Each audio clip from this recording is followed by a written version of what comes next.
palette full of color. We'll leave the truth uncovered, cause only lies are white.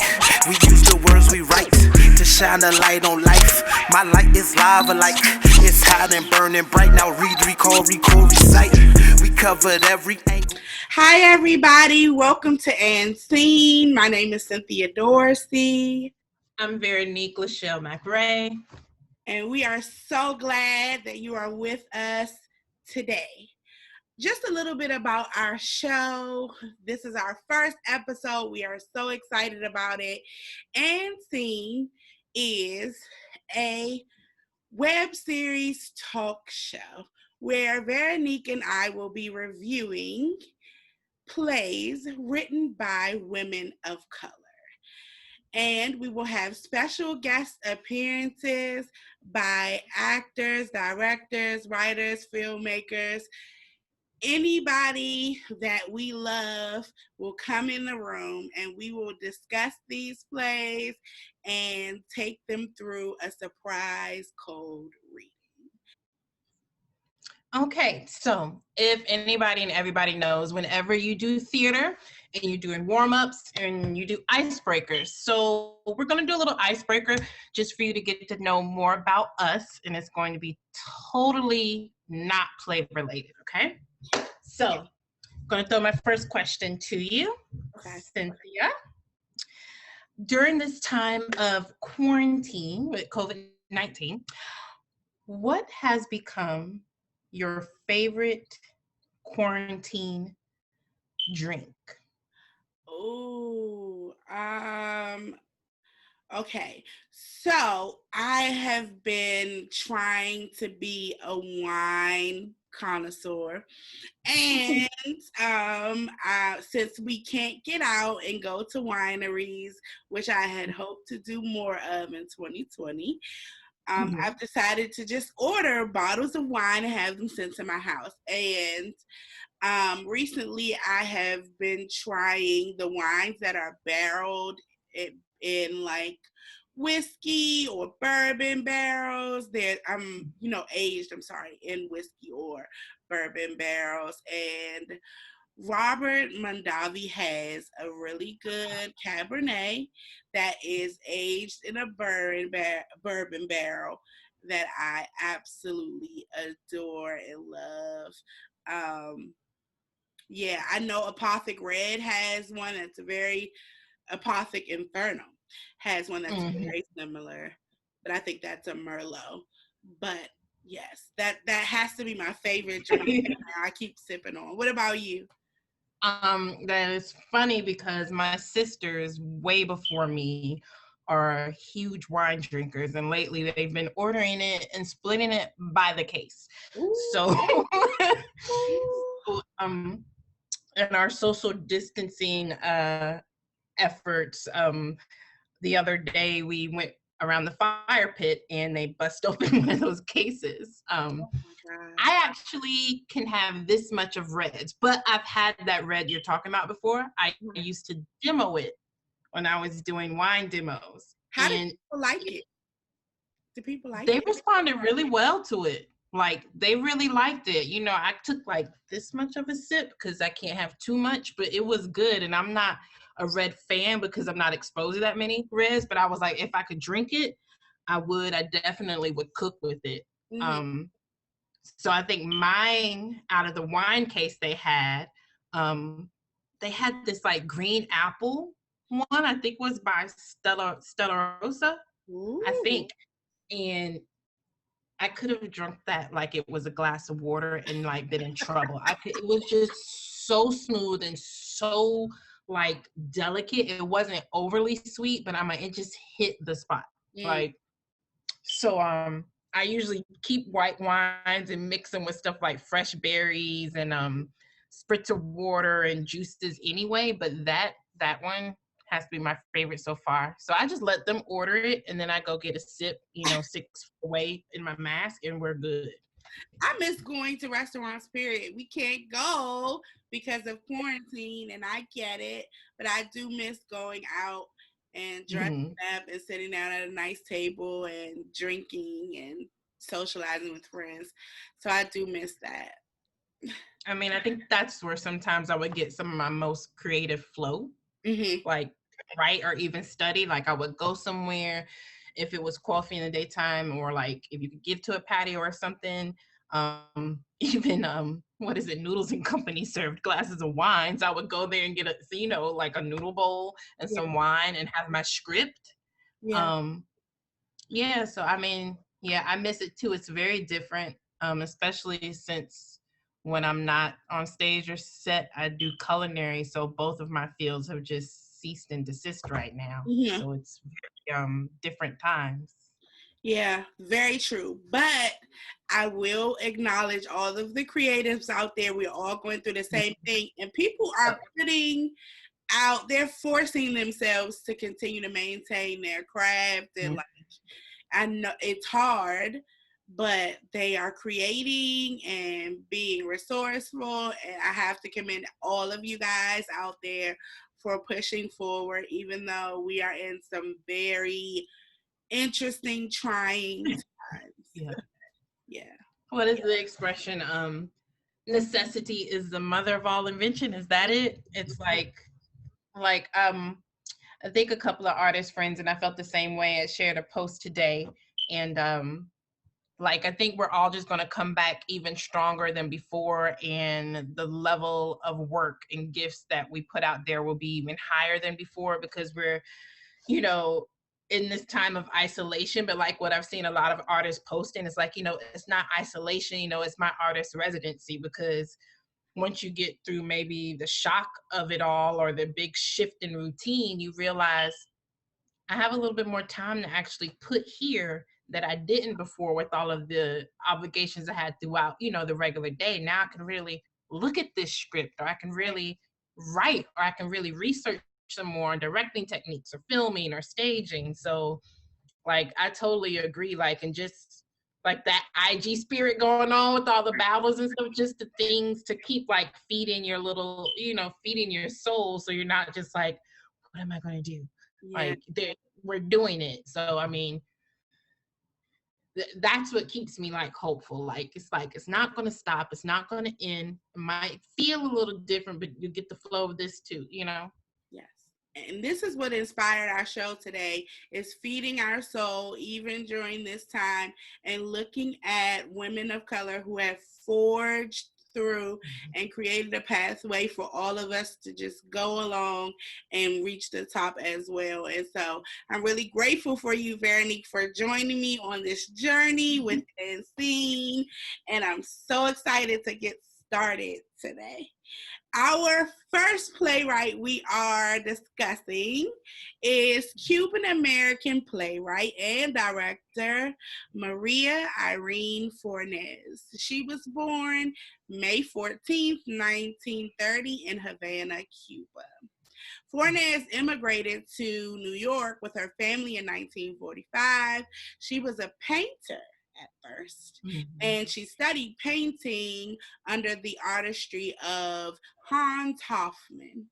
She was inspired to delve into playwriting after seeing Samuel Beckett's Waiting for Godot when she was in Paris.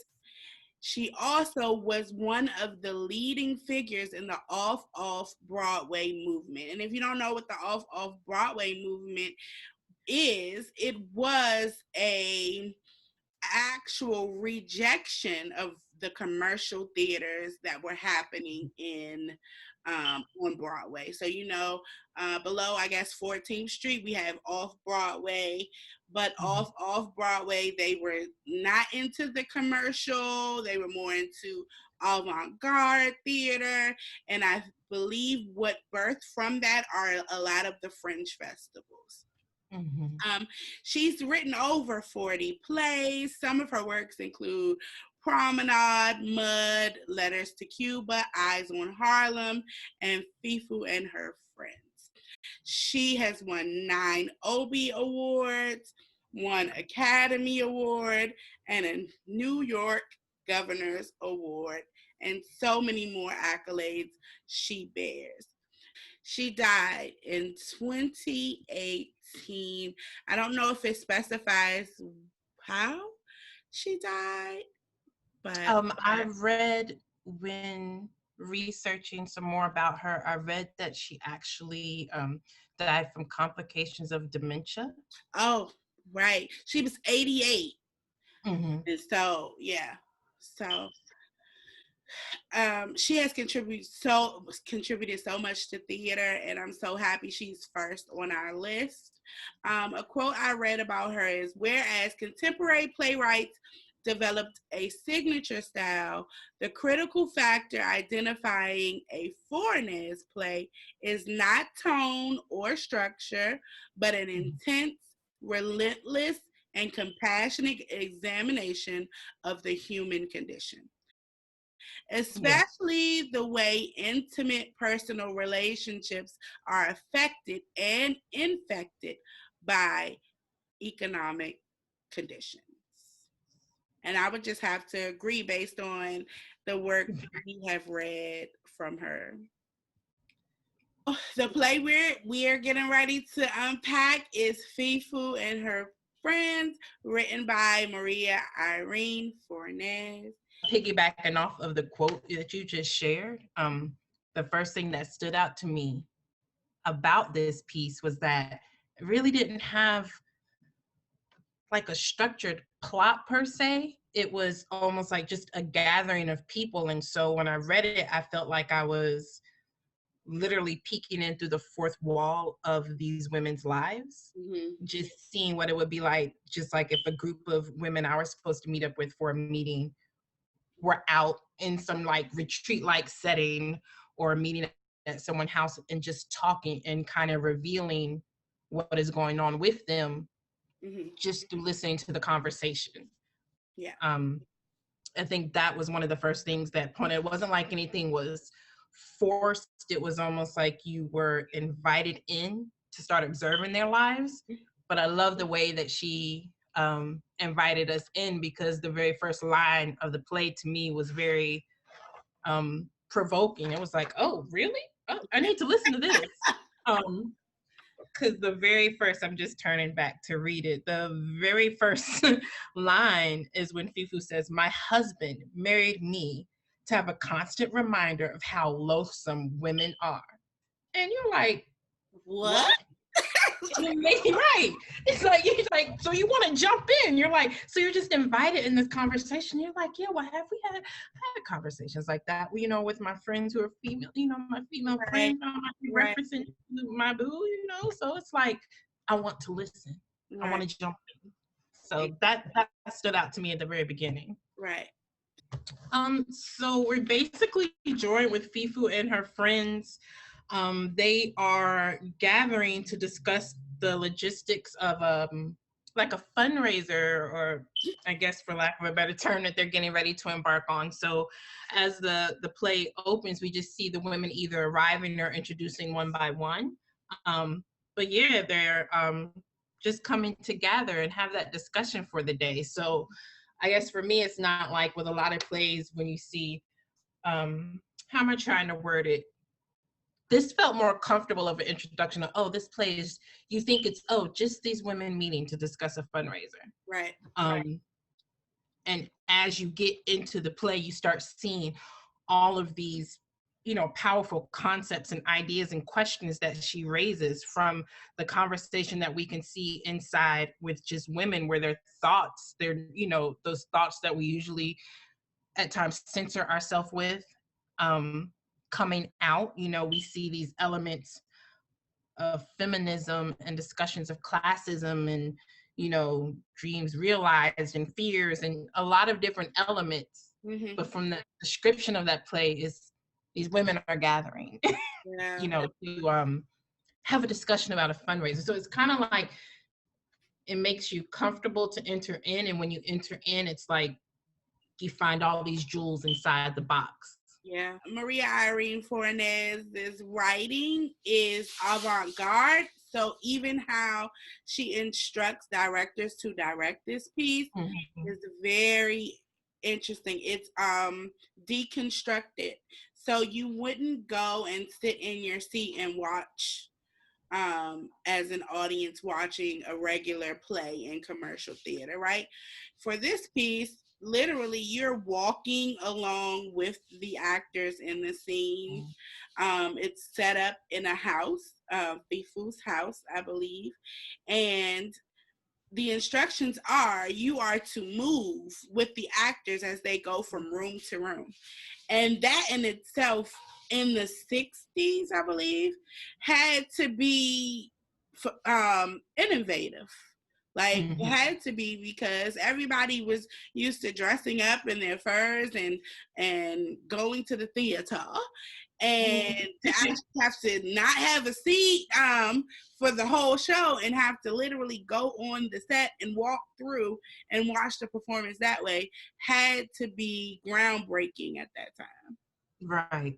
Having to travel with them almost really makes you a part of it, and at the same time allows you to recognize what you're not a part of. Yeah. Just to, and I mean, just thinking about the directing wise, like how brilliant that had to be to time it and get each group where they need to go. And then in the final rotation, picking it up as if you never left the room and going back. I think it allows you to stay with what she's trying to relay. Yeah. By making you move and go and ebb and flow. So I guess let's jump in about the characters. So how would you describe Fefu? Whew. I like her. I like her because I feel that she's unexpected and she's risky. And when you see her introduced, she has this boldness about her that during that period of time in those settings that you wouldn't see, it wouldn't necessarily be becoming of a woman. Right. And I like it because she almost breaks to me, her character kind of stomps on the stereotypes or the things of how you think a woman should carry themselves and what they should speak and what they should sound like and what they should do and what they shouldn't do. And in that, I think that gave her, in times of the play, a level of freedom that some of the other characters themselves don't have. You see her and it's like, well, first she might be like, oh, she said that? Clutching my pearl. She said, Lord, Fefu, no. But then as you go along, you realize, like, maybe I don't have to be so, because you know what? She's the person who says what you're thinking. Yes.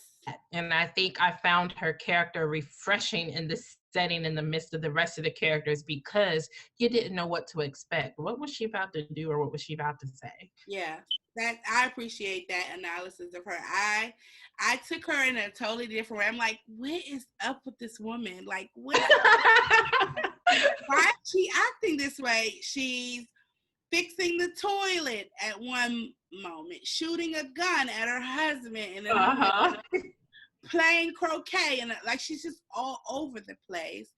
But as a writer, I felt like Fornes was just adding dimension to her as a gift to the actor, right?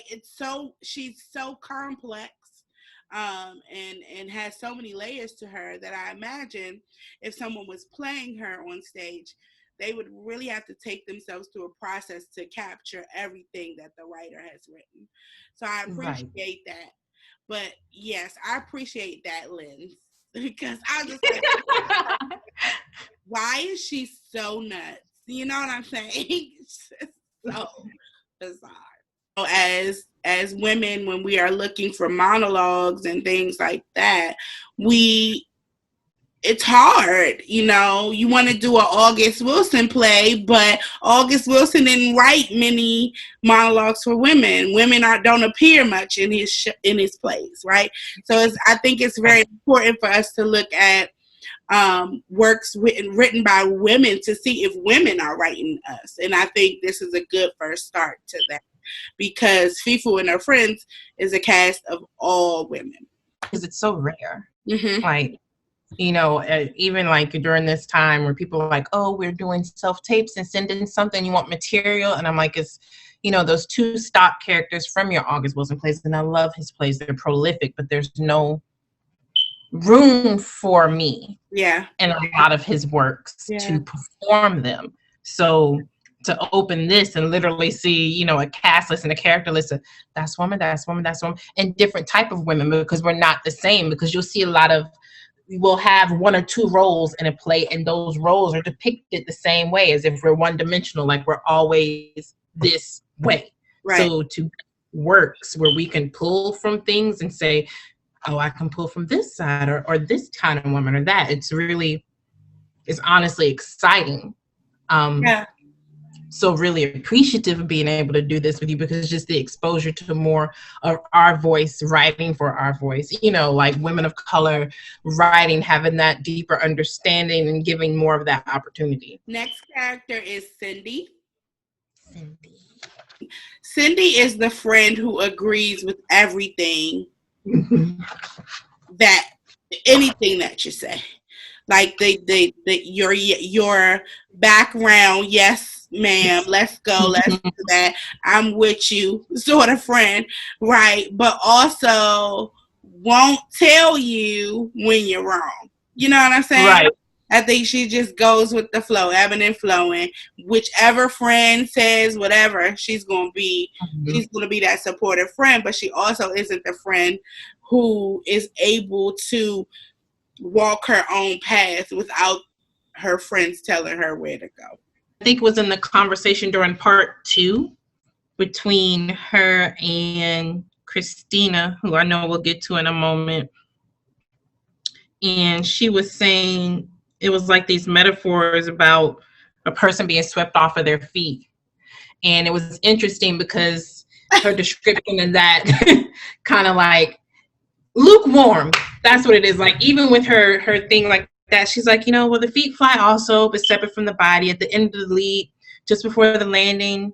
Then they join the ankles, and once again is complete, and being swept off your feet is nice, Christina asks her. And, you know, she's like, yeah, not for now. It shows even in that, this like wishy-washiness. It's almost like, I'm going to be whatever I need to be in the moment. But as far as women in friendships, I think that can be dangerous. Yeah. And the reason I feel that can be dangerous is that if you're always my yes woman, my yes person, then I don't know what's true. You know, like, I don't know when I may need to correct something, or if, you know, I need to look at something a different way, if I need to observe something different. When you have the yes person, like, you have these varieties, but they're like, you know, yes, your yes man can yes you into destiny or yes you off a cliff, because they're not taking in the whole of what you really need. And you really need that one who's like, yeah, go for that, or you know what, you might need to rethink that, or you need to check yourself, and I'm telling you that out of love. So yeah, she kind of just, like you said, went with the flow, because I think that also absolves you. The next character is Christina. Just flipping there. There's something she said I like. Wait, I know where that one is. Okay. I got you. Such a very neat, guys, is an actor, a playwright, a director. That's such a director, playwright thing to do, actor thing to do, like processing everything. And I smell dramaturgy as well. I don't know. It's like there's so many awesome nuggets that I'm like, wait, I need a sticker. I need to do such a. But yes, I had to do my sticky, because I feel like each character in their way gave some kind of like golden nugget. And one of them, at least for me, from Christina, I think this is part 3 at this point. No. Towards the end of part 1, actually. And she's Cindy asked Christina if she likes Fefu. And she's kind of wrestling with whether she likes her or not, but because she feels like, you know, she's adventurous, and she's like, well, does that mean she has integrity? And, you know, spins on like that. But then what the 2 lines that stood out to me, she says, but in an adventure, there is taking chances and a risk. And then one has to somehow have less regard or respect for things as they are. And then she continues on and she says, but I feel some of my life is endangered by their way of thinking. And I loved this because to me, it showed me a woman who, while might ponder about greater things or knows there's more to her, has submitted herself to the structures and the definitions that society has given to her. Yes, agreed. I liked Christina's character a lot because she seemed to think before speaking. She seemed to be a deep thinker to me, and didn't always agree and wasn't afraid of saying she didn't agree. Right. I appreciated that. It's very hard to be in a group of women and everybody is saying this and doing this and going with the flow, and you don't agree with that. It's kind of hard to say, listen, no, I don't agree with that. It's kind of hard to question, and be inquiry based. And I felt like she was doing that a lot. I think that's a good point. I think I may have I think I could have missed that, but as you're talking, I'm like, you're right, she did. And I feel like I could have missed that because I know that I am personally guilty of, I could be in a room and want to say something and almost have felt in previous situations that my voice wouldn't be strong enough, or that to raise my voice when the majority felt one way would mean that I was causing dissension. Yeah. And not knowing that difference between causing dissension and just stating your, how you feel or what your opinion is. Yeah. And it's interesting because when you make that point, I was like, I have found myself to be more comfortable maybe around more groups that have more men than women, because somehow I feel like I can speak up more. Which some people may feel like, how can you speak up more? Because you're lower in number, but it's almost like my voice will be heard because distinctly I am that woman voice, and I am versus.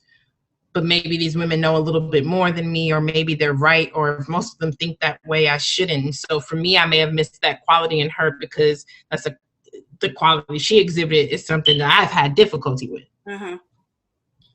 In a lot of ways, you probably have we'll get to these characters, but in a lot of ways you sound like maybe like Cecilia, Sue, like how they were in the play. Yeah. We'll get to them later, but I know we can find ourselves in these characters, which is why this play resonates with me specifically.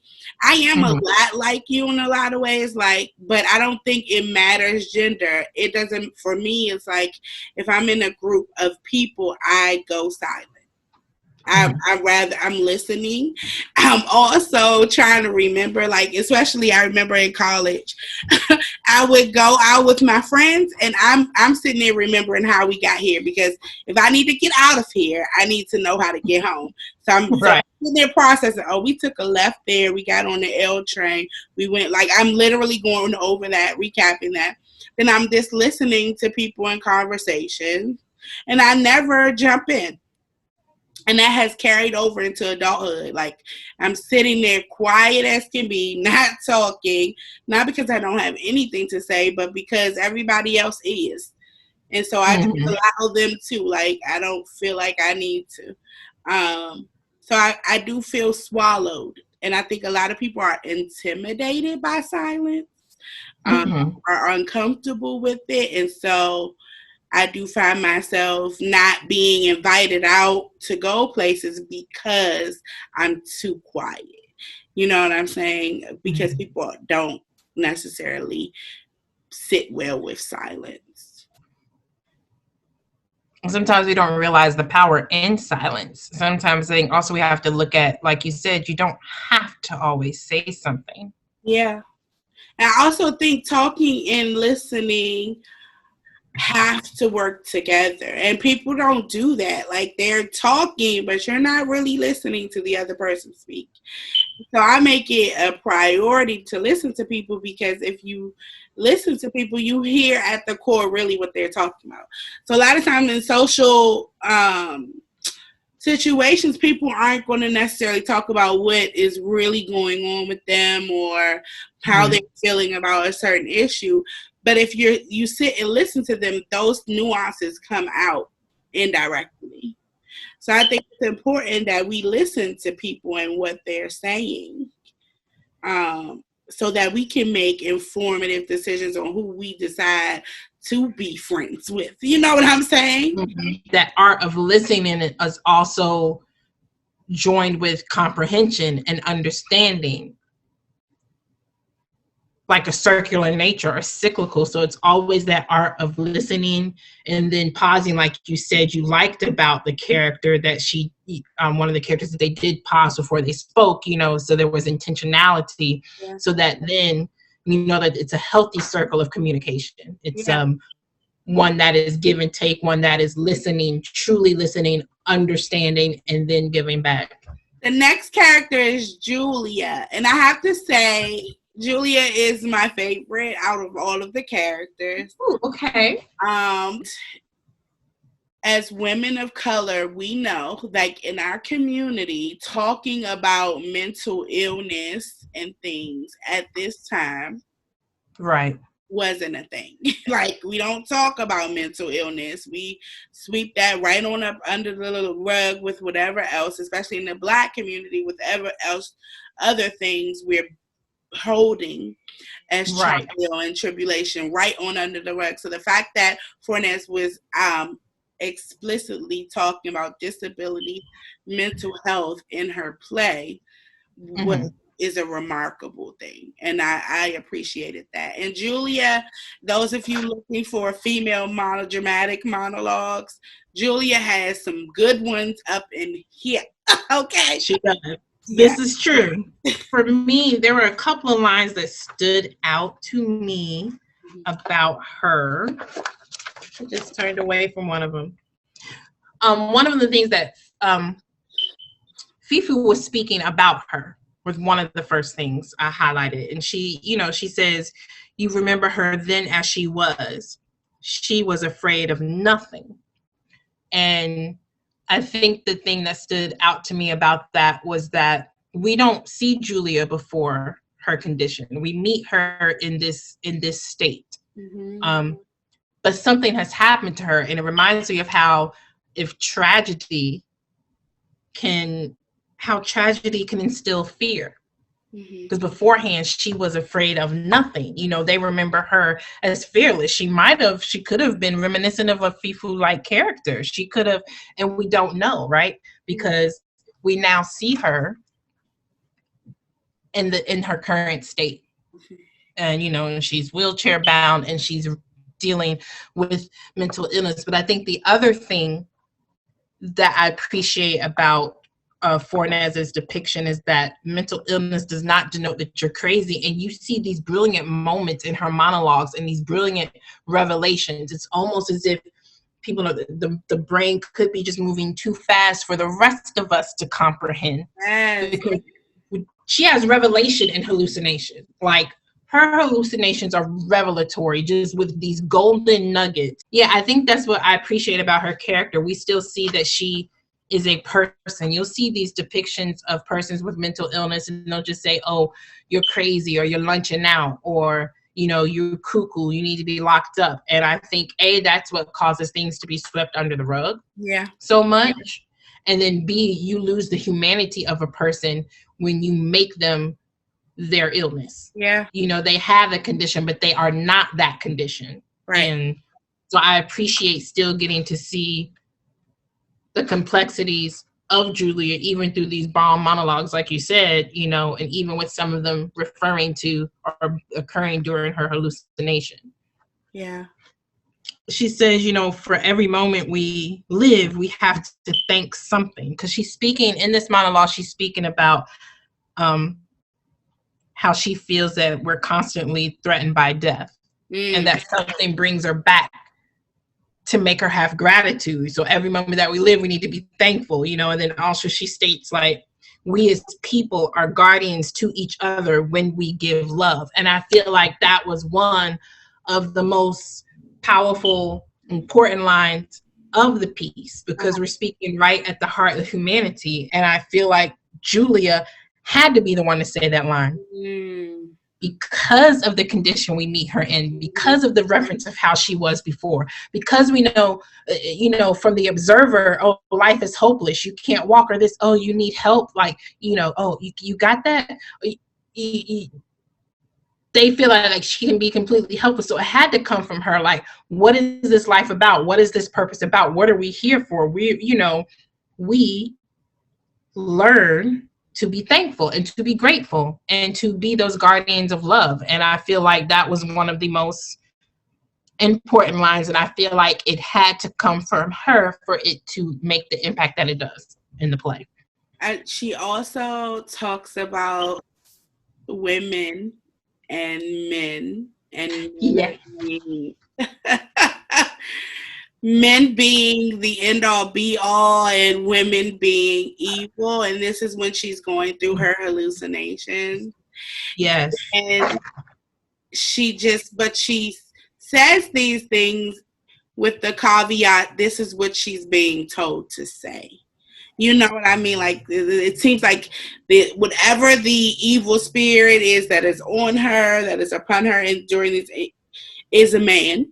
And the men are telling her what to say, which is such great writing to me, because of the patriarchal society that definitely was going on in the 60s when she wrote this, in the 70s when it was performed, and even to today, we still see it. We cannot escape it. We cannot run from it.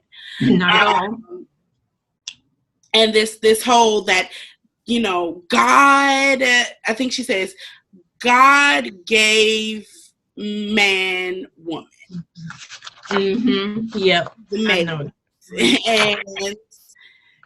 And that we are basically the servant of man. That's basically our role. Especially from her hallucination where the evil spirit is speaking into her and it's a man, but saying God created man, everything is for man, everything is for, and then women, man's spirit is pure and not sexual, so he can have sex and it's fine, but a woman's spirit is sexual, which means she's evil. And that stood out to me because so many shows, concepts, churches, theological things will demonize the woman for everything, because we're just Jezebel-like spirit, which is not what that really means, but that's a whole different another discussion. And like the woman is overly sexual and is the temptation, and she's only there to satiate the man. And even there are a lot of men who, even though they want to break that stereotype, they fall into it because it's innately generationally taught. This is what the woman should be, and she's for you. So if it doesn't come in line with this thought process, then you need to change it, or she's not a good woman. I love the analogy just with that theological background of seeing how the hallucinations are rooted in religiosity. But religiosity is the base of the social constructs that are definitely here in America and other places, so it rules today. So patriarchy still overlaps because that's also spirit things and things of God tied in with social construct, and so women are evil. Yeah. And it makes you trigger back to things when she says that, and that being an evil spirit talking to her, because you're like, yeah, in the Bible, you know, how many accounts of rape and concubines and selling of women, but women were property and not people, and how that thought process was still pervasive, and how Fornes was like, oh, we're going to talk about it. Yep. We're going to talk about it, and we're going to put it out there. Like, don't think we don't know, which may be why her works were so profound in that off Broadway setting. Yeah. Because in off Broadway, and then now, like you said, Fringe earlier, we have the freedom to say what we want to say in those type of settings and bring up things that just wouldn't be prim and proper for the night out And at the you Ritz also Theater. aren't allowed to escape it by sitting in your seats. You know, the stage separates you. That fourth wall separates you from what's really happening. Even though, you know, we all can agree that theater brings everyone together. You feel, you cry, you sing, you laugh, all of these things. But it's a big difference to see a Julia monologue right up on her in her room, standing with her in her room. How powerful must that be? You know what I'm saying? You have to confront that demon battle, confront that, you know, upliftment of patriarchy, confront mental illness right in front of your face. Like, you're up on it. Right. And that a lot of times we're shying away from that. Like, we don't, oh, this person's talking to themselves, having hallucinations. Let me cross to the other side of the street. Or, right. You know what I'm saying? That's right. In no way. If you're going to see this show and the director chooses to stage it the way the author intended, then it's no way you're going to be able to escape some of these things without facing them head on. The next character is Emma. I like Emma. I like Emma. She's like the baby of the group, right? Yeah, she is. And like the curious baby. Yes. And she introduces us. She lets us know that Fefu's name ain't Fefu. Yeah. Yeah, it's like, it's what was like it? Stephanie Beckman. It's Fefu. Yes. So they're like going by these nicknames, and that's a thing too in girlfriend groups, right? We nickname each other. Right. And so we find out as readers that Fefu's name ain't Fefu. And it's funny because, like, even in our families and stuff, and I'm sure all cultures, but I know, you know, our culture, everybody has a nickname. Like, my nickname is Tutu. My nephew's nickname is Tono. My cousin's name is TT.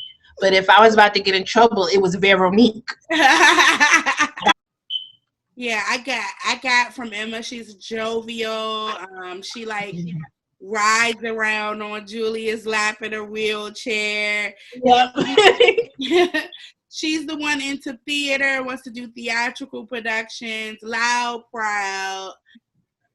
I just loved her when she did that monologue, had the conversation about the genitals, because it's like, to me, that was another sign of her youth. Like, how do people stand in rooms and not think about genitals? I think about genitals all the time, and I'm just like, that's something a young person would say. Like, some people like, oh, Julia, can I get you something? She like, no, let me ride the back of that wheel. Let's go for a ride. Like, and I like seeing that,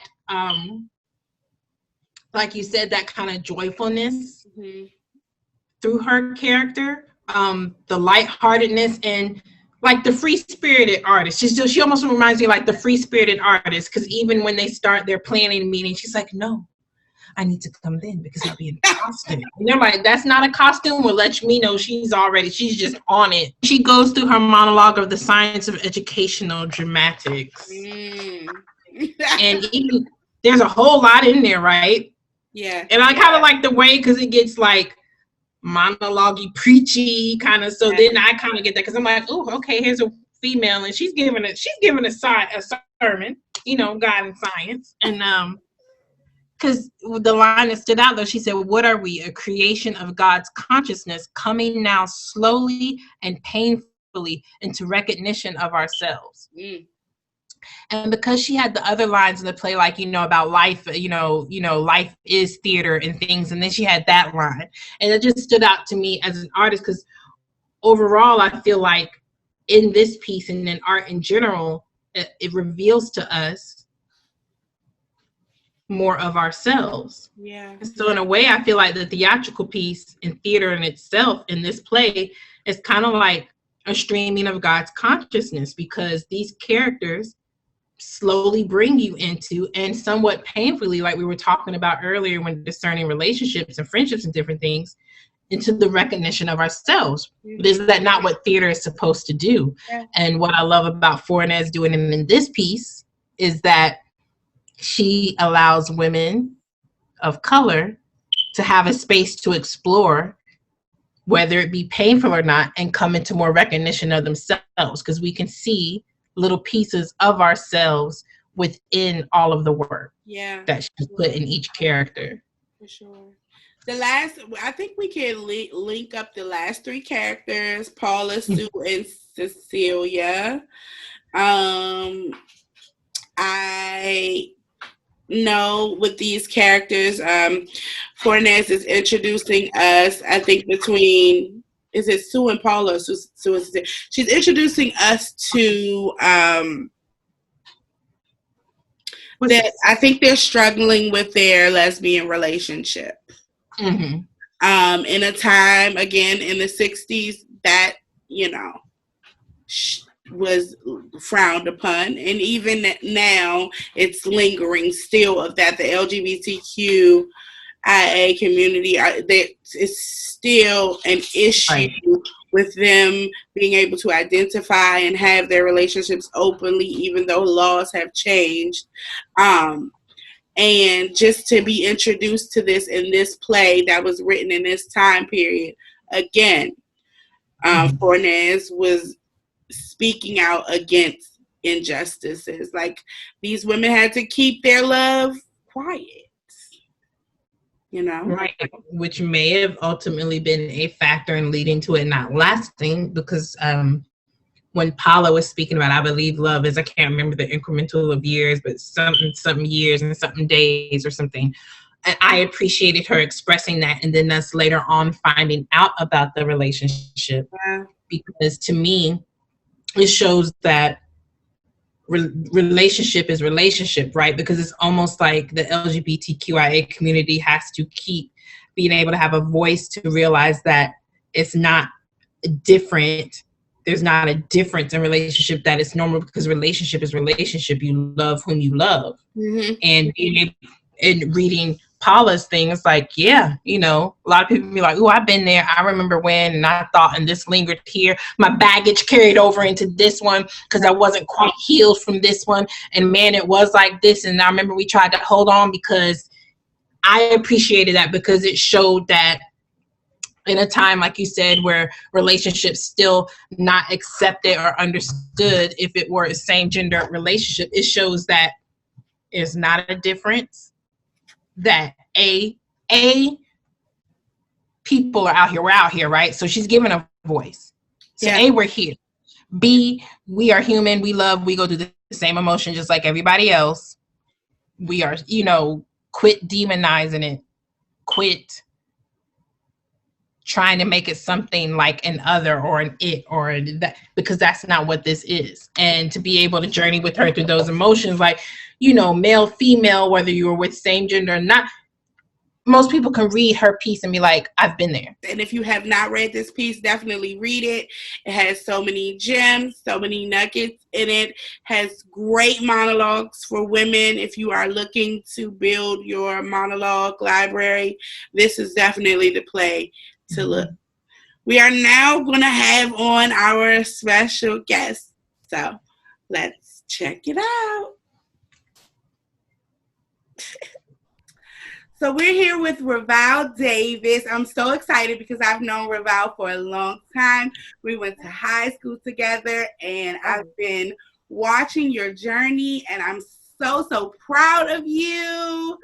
Thank you, friend. Same. I'm so proud of you and all of your awards and accolades, and I feel like you're being honored every other day, but I will let you finish. Go ahead. Thanks. So we just have a few questions for you, and then we want to challenge you to a cold read a little bit later. Okay. It's so awesome to be able to talk to you, and just like what I've learned about your journey through Cynthia is amazing. So I'm excited. And the way that we're going to jump off and start is going to be totally unrelated to theater. I like the quirky questions. So the first quirky question for you is, how is quarantine going And during quarantine, what has become your favorite snack? Ooh, favorite snack. Ooh, okay. So wait, the first part was how has quarantine been going? Quarantine has its ups and its downs. I feel like it's really a challenge to just try to maintain mental health and like wellness. And so I find myself like meditating a lot, like praying a lot, trying to carve out time for myself while still staying creative and working and moving forward. So, and therapy, thank you God for therapy, is so good. So it's just been like ups and downs, but ultimately I'm super grateful. I'm alive, I'm healthy, so that's amazing. Favorite snack during quarantine is right now is sweet potato chips, which are incredibly fattening. I didn't even know. They are so oily and fattening. I was reading the back of the ingredients and it was like every 1 ounce is like 300 calories. I'm like, an ounce? Like the measuring cup doesn't even start at an ounce. The measuring cup starts at right. What? Like, huh? So that's that, Well, RaVal, we know that you just launched your podcast, God is My Agent. Can you tell us a little bit about it? How did it come to be? Absolutely. So God is My Agent, for one, is something that I always say. I always put it in. It's my hashtag that I always use on social media. And really what it is a conversation with TV and film professionals about God, about spirituality, because, just putting myself out there, becoming an actor, taking it very seriously, really for the last 4 years of my life, it's been a very vulnerable experience. And it's been an experience that has led me to get really close to God, have a lot of quiet time because, you are really putting yourself out there and you have to be really real with yourself about, the ways in which you need to grow and what's working and what's not working, because at the end of the day, your life depends on it. Your livelihood depends on it. And I realized like, I wasn't the only person having this conversation. And so I would get into these conversations. One of the people who actually inspired me was Kofi Siriboe. Kofi, we'll just call him Kofi on Queen Sugar. Okay, he only need one name, right? Kofi. I was interviewing him, and we started talking about spirituality. Like that wasn't part of the plan at all, right? And he was using this word synchronicity, and I was like, wait, are you talking about God? Like he's like, yeah, kind of thing. And I was talking to him, and then talking to other people, and just realizing like it's a real through line for artists, to have a sense of faith and belief. And it's been something that's really strong within me. And I think it's a thing people are always asking people like, what's the secret sauce? How'd you get here? How'd you do this kind of thing? And it's like, people can tell you the steps, but the real secret sauce, the cheat code is God, like having faith, Can I get an amen? Amen. Amen. Which I'm glad you just mentioned that, because that was going to be one of my questions for you, since you've been on this journey as an artist and a journalist and launching the podcast. Like, what would be one of the things that you share with other people, on this journey? And it's just exciting to see how you're tying spirituality to that. So how would you expand on that for someone who is a little younger? Like, but I need to know the steps, but don't you need an agent, or how do you such and such? How would you expand on that for them, making that connection to what your podcast is about? What is that real step for them in your mind based on what you just stated? Oh my goodness. Yeah. People ask me that all the time. And there are very practical steps, right? Which I'm all about being practical as well. And that's great. But I'm telling you the secret, and I'm sure you know this, Cynthia, you know this too. Like the secret sauce is really God. And it's about being quiet, and God will give you direction, right? For instance, prior to the pandemic, like literally weeks before the pandemic, one of my goals was to get a new rep for Legit Work. And I met with all of these agents, auditioned for them, And I think like out of 6 of them, I think 5 of them, you know, had a meeting with me and wanted and was interested in signing me. So I was like, all right, God, I really need your help. You know, like, let me know who I should go with. And then I met this woman who, she was a Puerto Rican woman. She was at a major agency and we really connected in our meetings. So I was like, oh, I'm so like, she's a woman of color, which is so rare. It's so rare that you find an agent that is a woman of color, right? In this industry. I was like, oh, this is my agent. I was telling God, I was like, God, this is my agent founder. I'm good. Like, got it. Right. And so, but at the same time, I was still kind of praying like, Lord, help me, you know, figure it out. But I felt like I had already heard from the Lord, even though I didn't really take the time to hear from the Lord.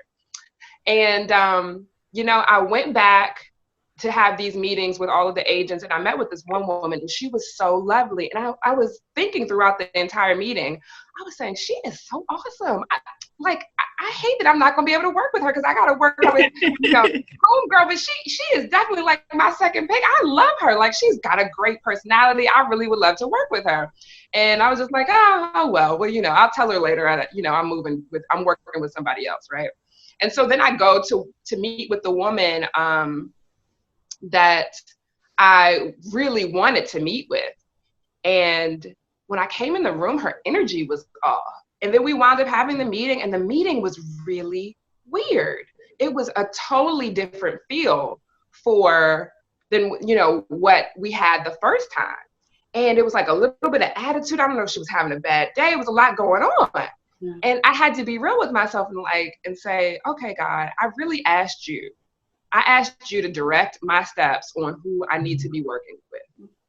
And clearly, you're communicating something in this meeting, right? And so I wound up, you know, saying like, let me go with this woman that I felt great with, that the energy was great with. And I made that decision, you know, got quiet, heard from God on it, and, you know, decided to work with this one woman. And literally the next day, a friend of mine who worked with her, who was signed with her, contacted me. And we were talking, and she brought up, she just randomly brought up about this particular agent and was saying how difficult she was to work with and how she was thinking about leaving her and, you know, all of this stuff. And so then I had to tell her, like, girl, I almost signed with her yesterday. I knew that was my agent. Like, right? But like, God will tell you, like, and so like, that's the secret sauce. I could have been signed with her thinking, oh, I'm getting this big agency. I'm getting this great rep who's going to understand me as a Black woman and all of this, and never went out for an audition, nowhere, no how, because she just didn't really care, you know, like, who knows? But that hasn't been the case. So I've been doing my self-tapes and everything because I signed with another rep who was getting me work even in a pandemic. She's checking in with me. She's emailing me. I'm like, oh, sis, like, we're connected. Mm-hmm. So like, that explains it to me. I feel like that explains it really. It's like, God is the secret sauce. Yeah. Yeah, I totally agree. He shows up in every way in your life if you allow him to. And so it's just so great to hear he showed up for you in that way.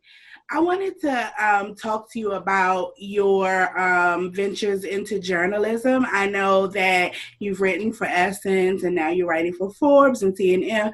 Who is RaVal the journalist? Oh, that's so interesting. Nobody's ever asked that.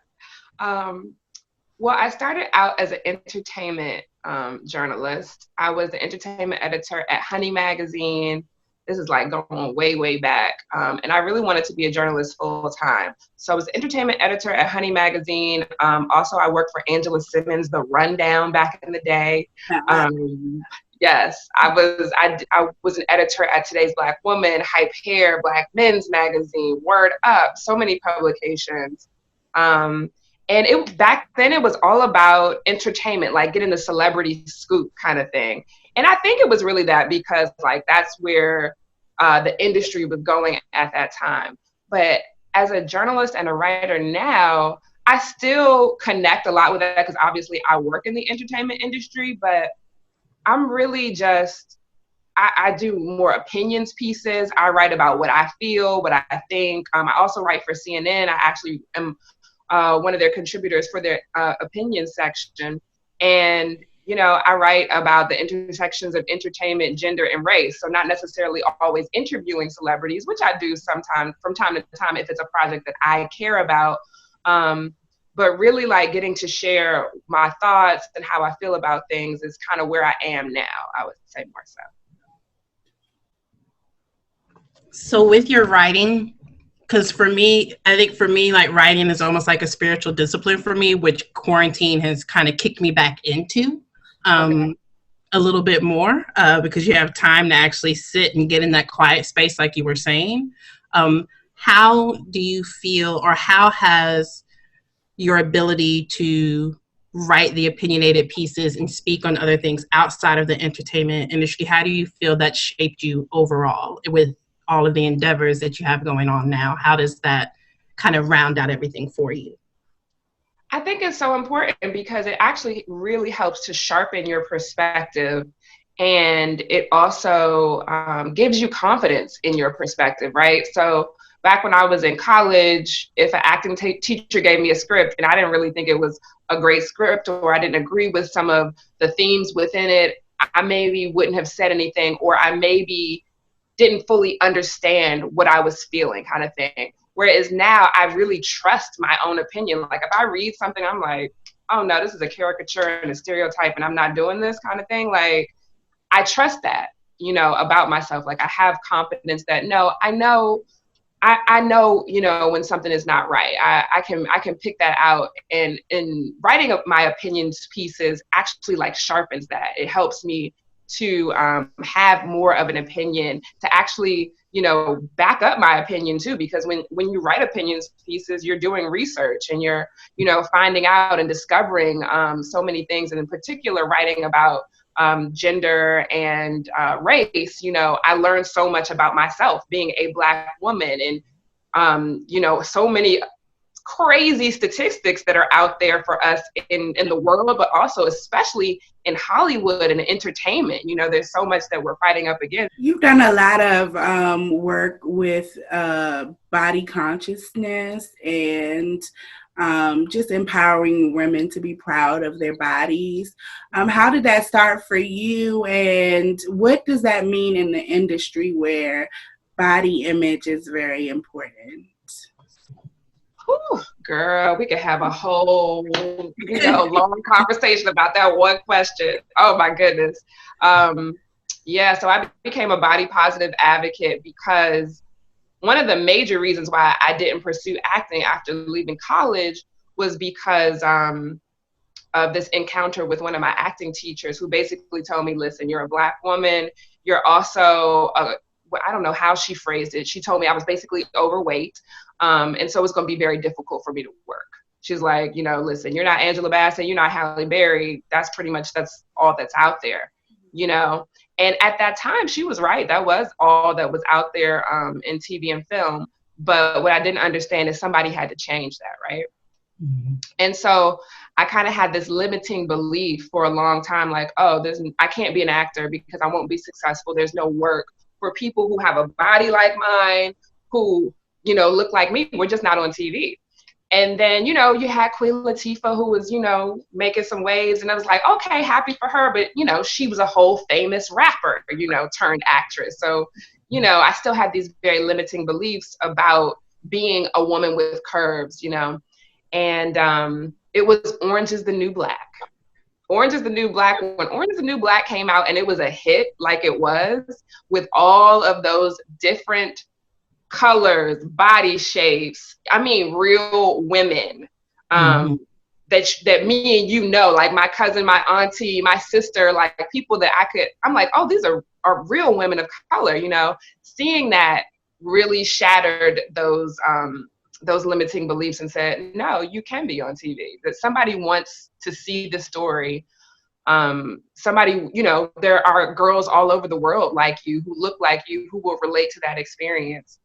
And so that's what changed it for me, and what really made me want to become a body positive advocate, because I knew if it was limiting me, that there's so many other people who are not pursuing their dreams because of, you know, someone's told them, oh, you're too big, you're not the right type, your body type is not the right type, you know. How many models we have now, plus size models, who, you know, rewind 10 years ago, that wasn't a reality, right? Mm-hmm. So I just think accepting yourself, accepting your body is so essential to being you and showing up as yourself. And that's the most important thing that you can do, is just be you, 100% authentic wherever you go, you know? Well, I thank you for that. As a plus size activist and woman in the world, we need more people bringing this to the forefront and going after their goals, regardless of how they look. And so I commend you for that. Thank you, friend. And I mean, we still got a lot of work to do, though. We really do. You still don't see, and it's on both sides. I was actually in a group chat talking to some of my media friends about how this exists for men as well, too. Like, men of a certain size can never be the real love interest. It's like, oh, he got to be the side dude, you know, He got to be the fat friend or something, you know, like, it's like, yeah, it's time for that to change too, you know? And so I think maybe in Empire, that's the first time we saw a woman, a curvy woman who had a full life, who had her storyline wasn't about her being the chubby friend. She had a full life in that show. And so I think we need to see more of that, you know, because especially in America, like, most women are at least, I believe, a size 10. Most women, you know, so, and it's like, you turn on TV and everybody's a size 2, and it's like, it's confusing. It's like, I don't know those girls. I don't know none of them. You know? Right. No, I just I think just with you sharing that, because I know personally, you know, you have those struggles, like even during quarantine or self-tapes coming in and stuff, and you're like, well, it always seems like those characters that are created for us as women of color, and then if we're considered plus size or not the size 2, that you're the best friend, you are the sidekick, or like you said, you're unhappy and your unhappiness stems from your weight. Mm-hmm.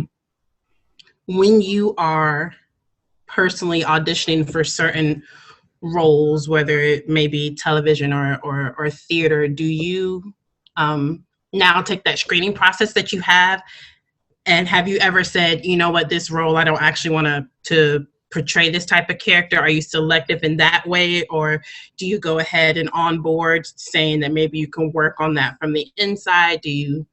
What is your approach when you encounter characters like that when auditioning? Yeah, I think it's really tricky. My approach has been a few different things. So a lot of times when I get the script, I'm just like, if I don't agree with it, I'm just, not that I'm even at the point really where I should be like, no, I should probably be saying yes to most things, which I keep that in mind. I try to say yes to most things, but certain scripts, I'm just like, no. And I'll let my agent know, and, you know, he's cool with it, kind of thing. He'll be like, all right. And that's important, having a relationship with representation who gets it, you know. The other thing is that often roles can change, right? So if it's a major project, sometimes I will go ahead and do the audition. And this happened to one of my friends, actually, in Moonlight. He didn't audition for Moonlight, which I'm always like, I joke with him all the time. I'm like, yo, you missed your moment. Like, you missed your moment. You didn't even know. And he's like, he read the script. He didn't like something particular about the script, about the way the men were interacting or something. He felt something, and I don't recall exactly what the details of it were, but he told me that in the final movie, that had completely changed, that was no longer in the script.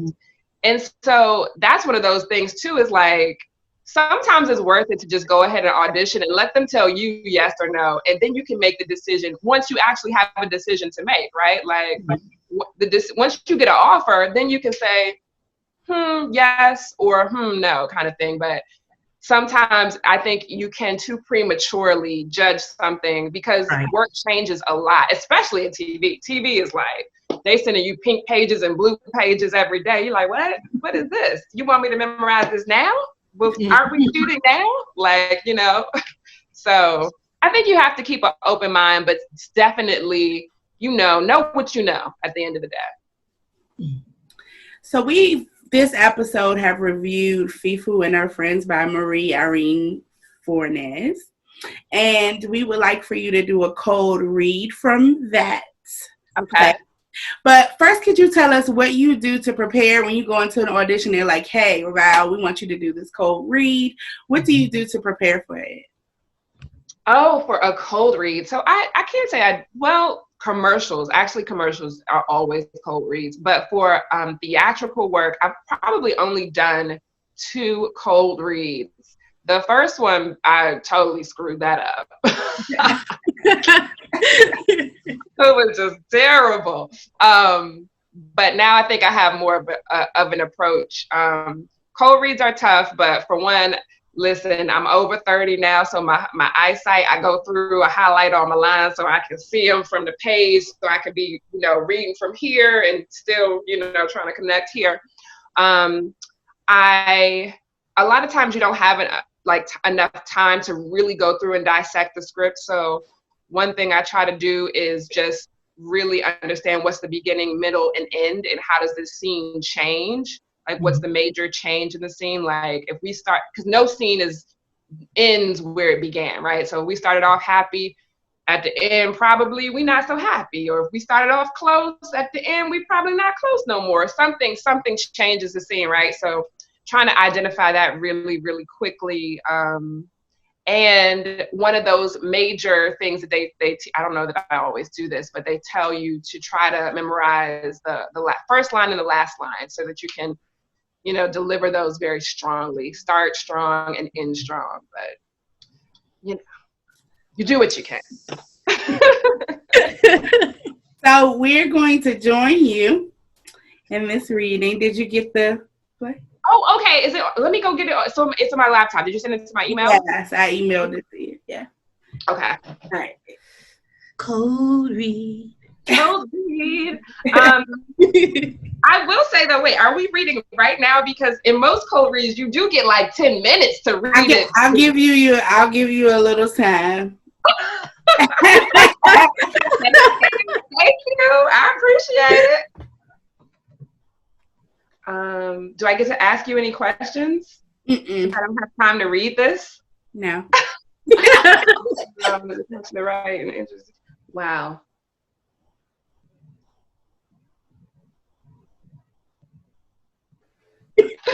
All right, here we go. Okay.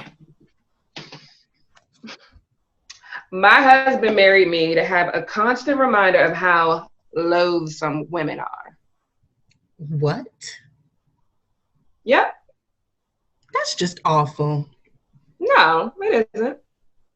It isn't awful. No. I don't think anyone would marry for that reason. He did. Did he say so? He tells me constantly. Oh dear. I don't mind. I laugh when he tells me. You laugh? I do. How can you? It's funny. And it's true. That's why I laugh. What is true? That women are loathsome. Fefu. That shocks you? It does. I don't feel loathsome. I don't mean that you are loathsome. You don't mean that I'm loathsome. No. It's something to think about. It's a thought. It's a hideous thought. I take it all back. Isn't she incredible? Cindy, I'm not talking about anyone in particular. I'm talking about the fact No one in particular, just women. Yes. In that case, I'm relieved. I thought you were referring to us. You're being stupid. Stupid and loathsome. Have you ever heard anything more? Speechless. Why are you speechless? I think you're outrageous. Don't be offended. I don't take enough care to be tactful. I know I don't. But don't be offended. Cindy, she's not offended. She pretends to be, but she isn't really. She understands what I mean. I do not. Yes, you do. I like exciting ideas. They give me energy.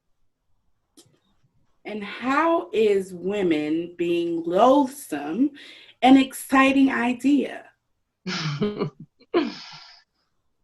It revolts me. You find revulsion exciting? Don't you? No. I do. It's something to grapple with. What do you do with revulsion? I avoid anything that's revolting to me. You too? Yes. Have you ever turned a stone over in damp soil? Uh-huh. And when you turn it, there are worms crawling on it. Mm-hmm. And it's damp and full of fungus. Uh-huh. Were you revolted? Yes. Were you fascinated? I was. There, you have it. You two are fascinated with revulsion.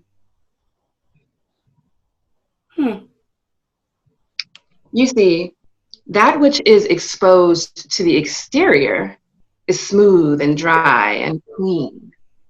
That which is not underneath is slimy and filled with fungus and crawling with worms. It is another life that is parallel to the one we manifest. It's there. The way worms are underneath the stone. If you don't recognize it, it eats you. That's my opinion. Well, who's ready for lunch? And scene. Yeah. That was fun. Awesome. How did you feel? How do you feel? That was fun. I think because I didn't know what was going on necessarily from my first read, but just, figuring it out as we were reading along. I don't know the play, so I don't know. I get very lesbian lover tones from them. Ah, interesting. I was reading into it. And that's one thing is I feel like with choices, you can be completely wrong, but you just need to make interesting choices. Yeah. Mm-hmm. Right? Right. I think as long as you commit and go forth with it, because you could tell once you got to the first few lines, you were starting to make those choices and go with that flow. And it's interesting because we know the play. And I'm like, she's going right there. You picked up on it.